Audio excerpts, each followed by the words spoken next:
On ne passe plus une journée sans qu'on entende parler de l'insécurité en République démocratique du Congo et on se pose des questions si Kinshasa est quant à elle devenue la capitale du crime urbain où l'insécurité fait désormais la loi.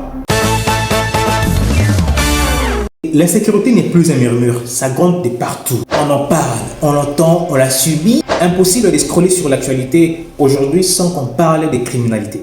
Vol à main armée, cambriolage violent, agression en série, la liste n'en finit pas jour après jour. Et les plus inquiétants, c'est que la nuit n'est plus le seul refuge des criminels. Et désormais, des attaques en plein jour se déroulent au cœur même de la ville, dans plusieurs quartiers, sous les regards impuissants de ceux qui n'ont plus la force d'être surpris. Nous avons plusieurs rapports, notamment de la société civile et de la police nationale congolaise, qui estiment que des centaines d'agressions se font chaque mois dans la ville-province de Kinshasa.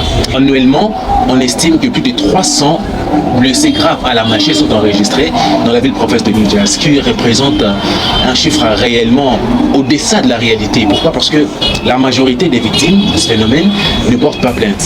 C'est là par peur de représailles ou alors parce qu'ils estiment que même s'ils portent plainte, ils n'auront pas gain de cause devant la justice. Donc, c'est devenu le quotidien des millions de Kinois. Et avec un tel rythme effréné de criminalité urbaine, il n'est pas étonnant que les quartiers se vident, tel qu'on l'a vu dans la commune de Makala, où, effrayés, les habitants ont donc décidé de quitter leur propre maison pour se réfugier ailleurs en raison de l'inaction des autorités face à cette insécurité.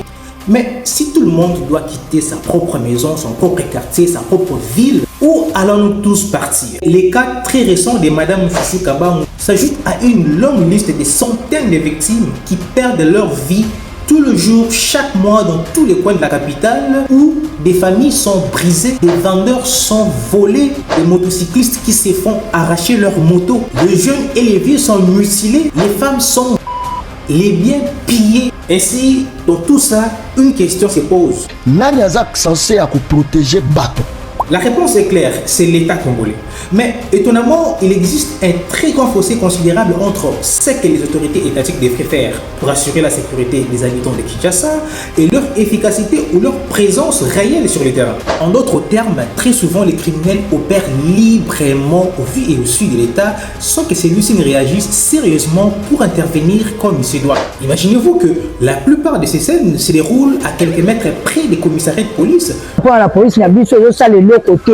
Et c'est exactement ce que le commissaire de la police nationale congolaise s'est demandé à propos de cette situation. Makamotali, criminalité. Est-ce qu'il faut-il qu'il ait répété le Makamotali à Kinshasa de Salem?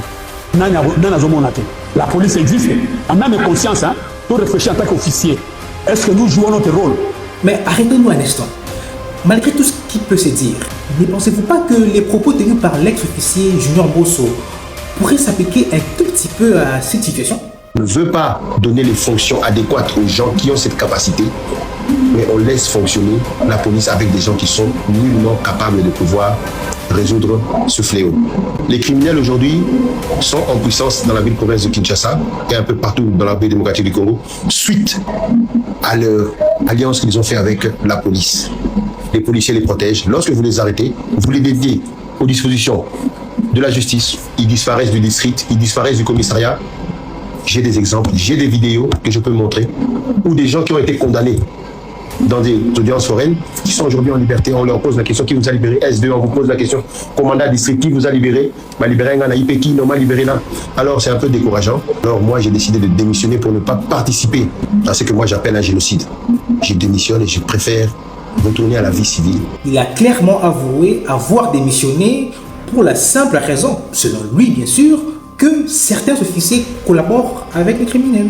Mais maintenant, ne vaut-il pas la peine de se demander si c'est là la raison principale de l'échec de toutes les opérations policières visant à lutter contre l'insécurité urbaine à Kinshasa? S'agit-il d'une situation délibérément créée ou simplement d'un manque d'efficacité d'une police presque épuisée?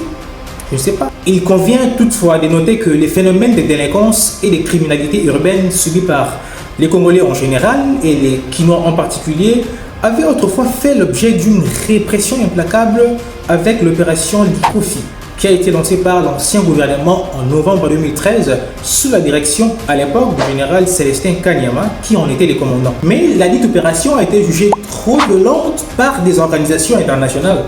Tout compte fait, j'ai une question pour vous.